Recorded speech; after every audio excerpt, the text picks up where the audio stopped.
and South America, North America, Europe, Asia. It's this amazing space to be in communication. It's all happening through these tiny rectangles on our desks, so that's a mixed blessing. Yeah. Um, You have worked with many organizations nationally, but you've also went international. Just tell us all a little bit more about some of those projects that you've been embarking on and will keep traversing on in the future. yeah. I mean, it certainly feels like a very full time in my world, and I'm grateful for it. And I'm also grateful. I will be grateful for the moment when I get to be in rest and repose again. Yeah. I think the most dear to my heart pursuit that I'm tending to right now is with the Design Science Studio, which is a program that we produce in partnership with the Buckminster Fuller Institute. So one of the early texts that I discovered on my journey of discovering form was a copy of Buckminster Fuller's Synergetics, which is a two-volume. Each volume is about this thick, is about 900 pages long. Two-volume treatise on geometric space, but it's also a giant prose poem about what it is to be in universe, in relationship with the wider world. And Fuller was one of the early sustainability theorists. In the 30s, the 40s, he was and then certainly, as he sort of hit his greatest prominence in the 60s and 70s, um, that whole time he was looking at the way we were using resources on this earth and recognizing that it wasn't sustainable.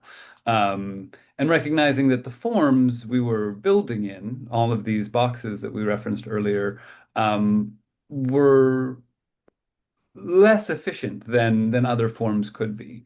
So one of his, if you're familiar with his name or other people are familiar, it's largely due to the fact he invented the geodesic dome.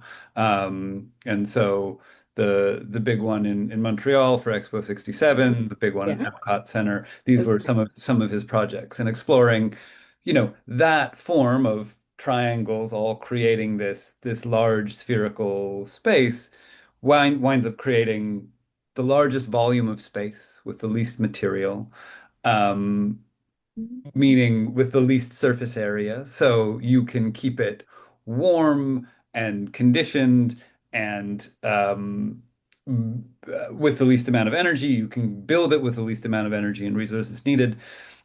And it was this investigation to go back to first principles.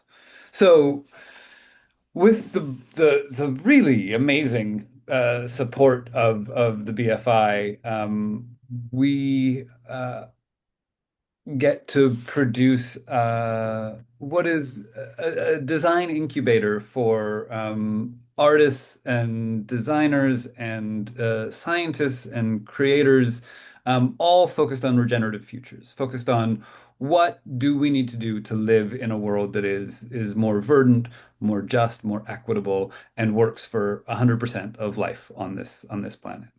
Um, and it's just so wonderful.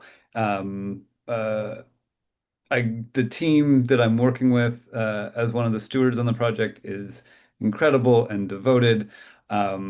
We get to bring in amazing speakers from around the world to work with us. And the cohort this year, it's 88 folks from over 20 countries from around the world and Africa and South America, North America, Europe, Asia. It's this amazing space to be in communication. It's all happening through these tiny rectangles on our desks, so that's a mixed blessing.